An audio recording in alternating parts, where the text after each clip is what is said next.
ఓం శ్రీ సాయిరామ్. షిరిడీలో మారుతి మందిరం. ద్వారకామాయి నుండి చావడి వెళ్లే దారిలో ఎడం చేతి వైపు నుండి మారుతి మందిరం. ఈ మారుతి మందిరం షిరిడీ బాబా రావటానికి ముందుల నుంచి ఉంది. ఇది చాలా ప్రాచీన మందిరం. దక్షిణం వైపు తిరిగి ఉండటం వల్ల దీని దక్షిణముఖ హనుమాన్ మందిరం అంటారు. బాబా గారు లండీబాగ్ వెళ్ళేటప్పుడు చావడొచ్చు ఉన్నప్పుడు ఈ మందిరం వైపు తిరిగి నిలబడి ఏవో సైగలు చేసేవారు.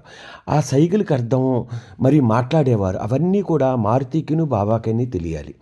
సాయిబాబా షిరిడీ వచ్చిన కొత్తల్లో దేవీదాసు, జానకీదాసు మొదలైన సాధువులందరూ ఈ మందిరంలో బస చేసేవారు. బాబా తరచుగా ఈ ఆలయంలో వారితో వెళ్ళి గడిపేవారు. ఈ మందిరానికి బాబా వచ్చిన కొత్తల్లో బాబా వచ్చిన దక్షిణతోటి తాత్యా చేత బాగు చేయించారు. ఎంతో పురాతనమైన ఈ మందిరాన్ని 2009లో సంస్థాన్ వారు దేవాలయ పునర్నిర్మాణం కింద ఆధునికంగా ప్రతిష్ఠించి మరకత ఆంజనేయ స్వామి వారిని ప్రతిష్ఠించారు.